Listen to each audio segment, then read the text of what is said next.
Okay, good afternoon, everyone. Today I am going to explain about solid modeling techniques. Good afternoon, everyone. Today I am going to explain about the solid modeling techniques. There are actually two types of solid modeling techniques.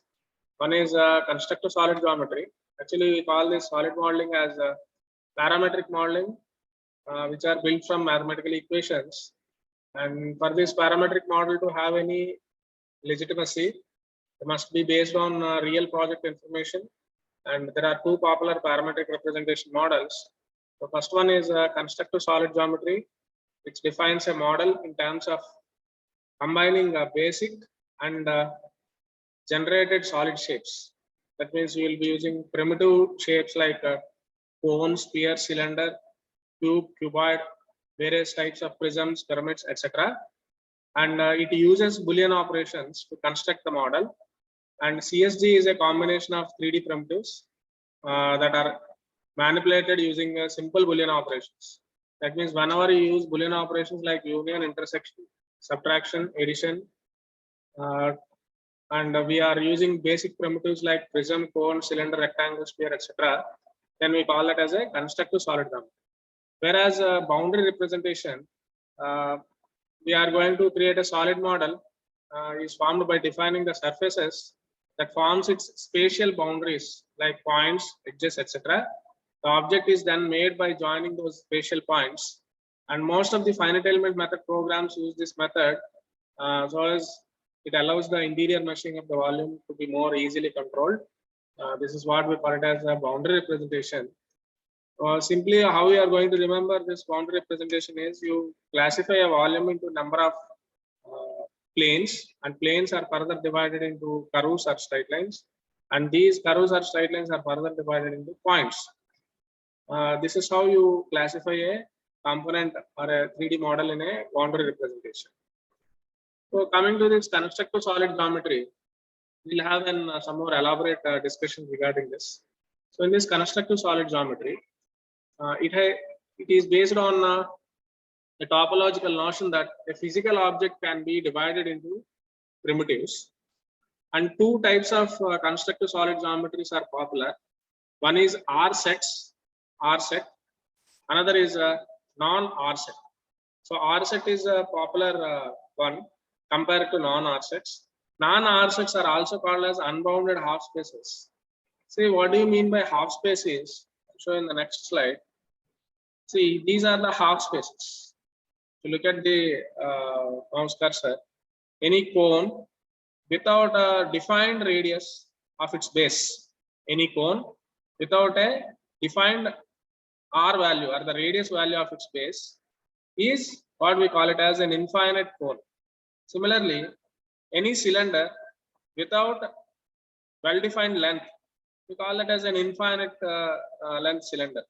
Similarly, you consider a cube whose length, breadth, dimension are not defined. They can be infinite. That is also called as another half space. So these objects are called as half spaces. These objects are called as half spaces. But in order to create any kind of practical object, these half spaces are stated as redundant because it is more tedious to perform the calculations for these half spaces. So that's the reason this unbounded half spaces, as shown in that figure number B. Figure number B indicates the unbounded half spaces where you have different entities. You look at this H1, H2, H3, H4, H5, H6, H7. You observe carefully, H1 is a horizontal line, H2 is a vertical line, H3 is another horizontal line, and H5 is a vertical line, H4 is another horizontal line passing through the circle, H7, and H6 is another vertical line. See, you have at least of 7 entities to create any simple object out of a half space. See, all these lines are construction lines. These are similar to construction lines that you learn in your AutoCAD, and they are of infinite length. See, creating a finite object out of infinite length, though it is possible, it found out to be redundant. Redundant means it takes a tedious procedure and there is lot of repetition which is unnecessary. That is what we call it as redundance. So it is less popular because of the redundance. That is called as a non-RSET or unbounded half space. Coming to the bounded primitives, which is more popular. Bounded primitives means we have three geometrical entities here. A is a rectangle, B is another rectangle, C is a circle. You look at the mouse cursor, A is one rectangle, B is another rectangle, C is a circle. So with the help of three simple geometrical primitives, we can create this RSET scheme, which is more popular. So this is about the constructive solid geometry classification. Now we shall go for understanding various types of geometrical primitives and Boolean operations. So you look at this, you have a simple primitives like this, and union means you have P union Q, where you are joining a cuboid and a other irregular shape like this. Whereas difference means you are subtracting the component from it. Whereas intersection means which is common area for both of them. That is what we call it as intersection. See here the difference Q minus P is clearly different from P minus Q. So in this set theory, the set of points or lines or edges that are indicated here, P minus Q will have a different geometry and topology, and here Q minus P has a different topology and geometry. So I already told the discussion related to topology and geometry.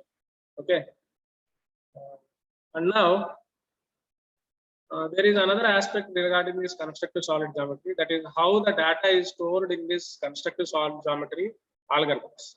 So how the data is stored is, so the data structure of constructive solid geometry representations are mostly inverted binary trees. First, before going into the inverted binary trees, we should understand the definition of what is a tree, what is a graph, and what is a diagram. So first we will start with graph. Why? Because this is the basic to understand what is meant by tree. So graph is a set of nodes connected by a set of branches.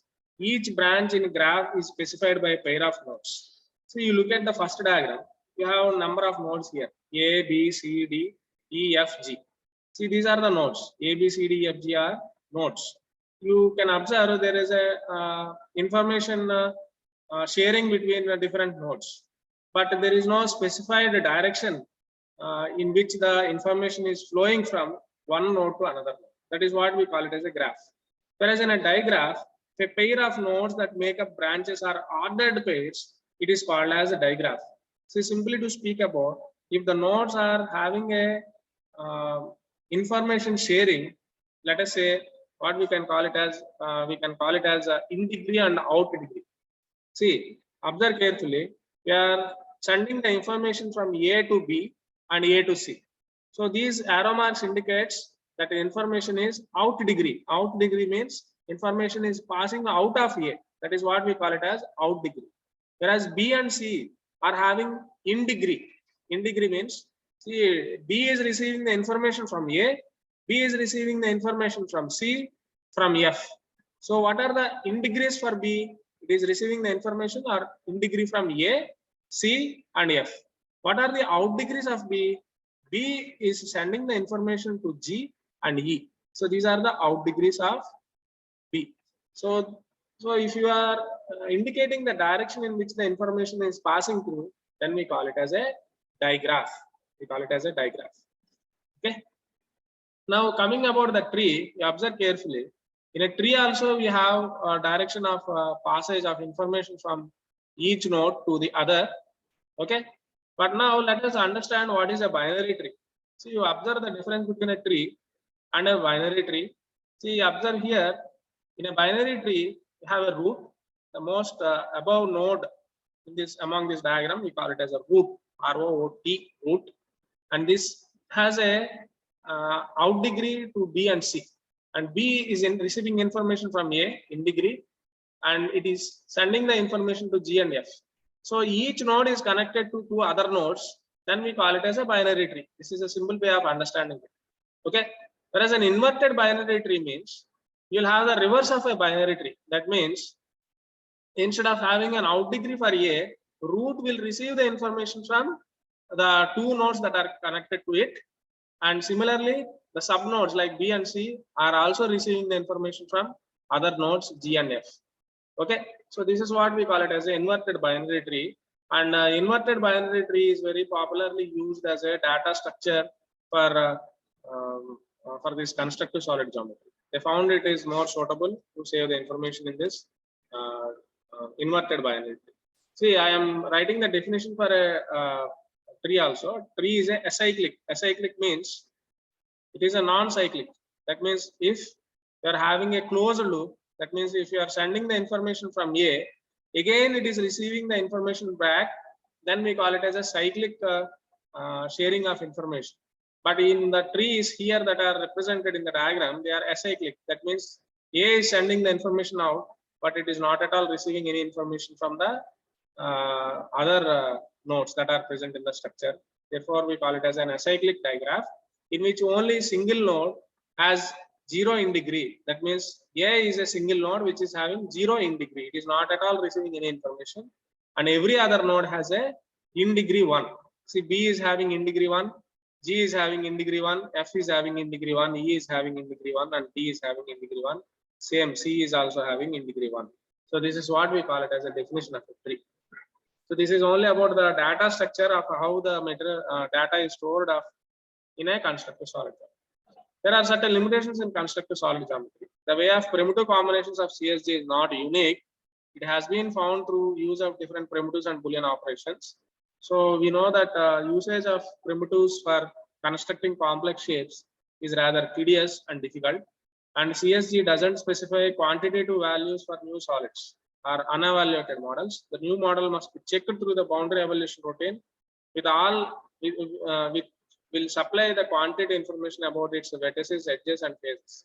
So that means, let us say, other than the basic primitives, if you are defining a new solid which is essential to build a component, then the boundary evaluation has to be done before you classify a component into a number of sub components.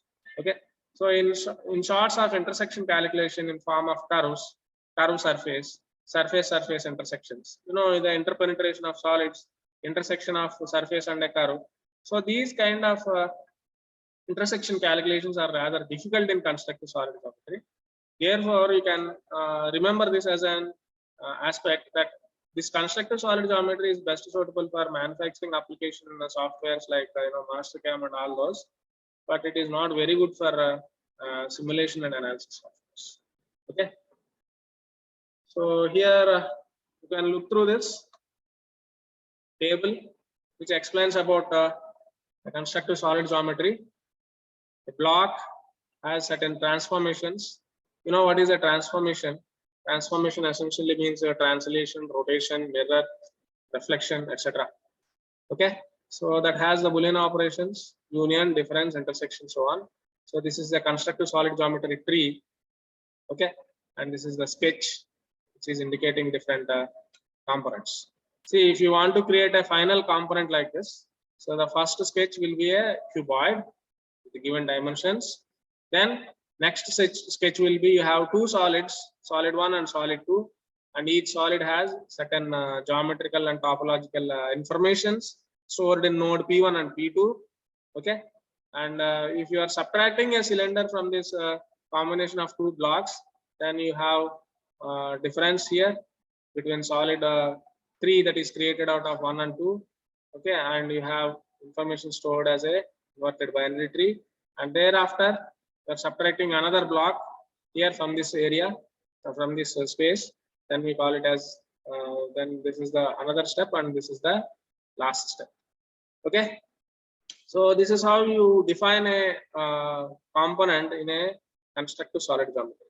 But if you go for complex surfaces which have highly irregular shapes, this process is much difficult. Therefore, we'll go for a boundary representation technique. So in this boundary representation technique, you have a topological notion that an object, a physical object, is bounded by a set of faces. So instead of using a primitive, we divide an object into number of faces like this. Show you. So we are going to divide a component into number of faces instead of No. See, this is how we'll divide a component. See, this is a solid. Instead of going for union and intersection, this is divided into number of faces. Okay. So the database of boundary representation contains both its topology and geometry. Topology is created by Euler operations and geometry is created by Euler calculations. See, here we use an equation called a Euler equation. This equation is called as Euler equation.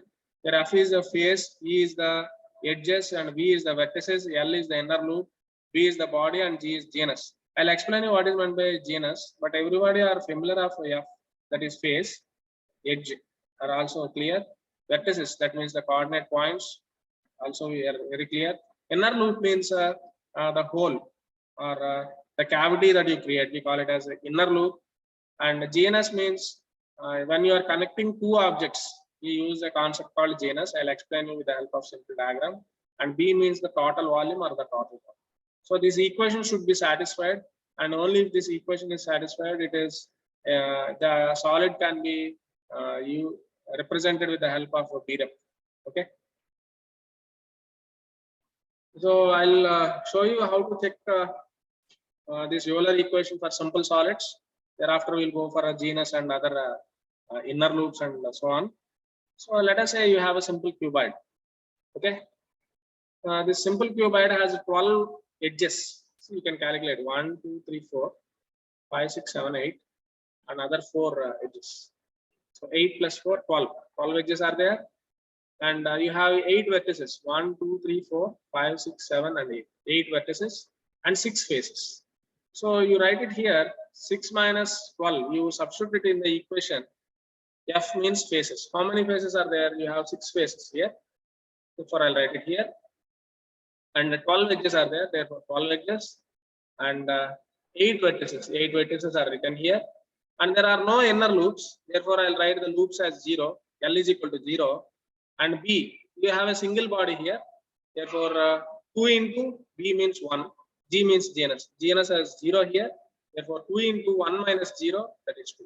To calculate it, you'll have the same answer. Minus 6 plus 8 will have 2 is equal to. The same manner, you can compute it for all other solids also. Now, coming to the genus, what do you mean by genus? See, observe carefully. For a sphere, genus is 0. Whereas for a torus, this is called as a torus or similar to a cycle or bike tire. This has a genus of 1. And you have, a circular geometry here, and you have 2 closed loops here. This is representing as 2 genus. So this is one genus. This is another genus. So this is having a total of 2 genuses here. Whereas in a torus, you have 1 genus. Inner loop means a shallow cavity that is created inside a solid. We call it as an inner loop. Okay. So I'll tell you how to check the validity of a polyhedra in a inner loops. So you know that 16 is number of faces for this, and you have a total of 36 edges along with these 2. Okay. And then 24 indicates the number of vertices or points, corner points, and 2 indicates 2 inner loops. See, this is one loop and this is another loop. Okay, you may wonder that these loops, inner loops, are only projected into it. No, loop means either inner loop or outside loop, and this is indicated by protrusions like this. And that is what we mean by L. L means the loop, and G means the genus. Genus indicates any kind of cyclic shape which should be semicircular in nature or irregular semicircular shape. So that is what we call it as genus. See here you have genus as 1. You observe carefully in this diagram. You can observe that there are 2 genuses here. We can compute genus value as 1. Therefore, in this equation you have the total value as 0. Therefore, we are going to represent it like this. And then see, for creating any object, you need to create a kind of tabular column similar to the constructive solid geometry. So the basis of Euler operations are made out of 2 respective operations. Instead of Boolean operations, we will have make and kill. Instead of Boolean operations, where you have union, intersection, subtraction. Instead of that, you should use make and kill operators here. So make and kill operators, no, MBFV. M means make, body, and face and vertex. Make, body, face, and vertex. So this is indicated like this. Whereas create edges and vertices, MEV. That means make edges and vertex. So here K means kill, and all other terminologies are same as what you use in your building operators. Okay. So any kind of operations like gluing, okay, performing the composite operations, creating the edges and faces, all such aspects can be used or done with the help of make and kill operators respectively, and those are indicated in this diagram. And coming to the data structure, we have already discussed about the type of data structure in the constructive solid geometry, where you'll use inverted binary trees. Whereas here, see, any topology is classified as an object, then as a body, then further it is classified as a genus, face, loop, edge, and vertex. So the underlying surface equation for this face and edge are written here, and the point coordinates with respect to a fixed coordinate system will be represented for a vertex. And here all the adjacency relations of each edge are described explicitly. See, here we'll use a data structure called as hinged edge. So the objective of this hinged edge is, let us consider you are having an edge like this. E indicates edge. F1 is a face and F2 is another face. And these edges having two vertex points, V1 and V2. Okay.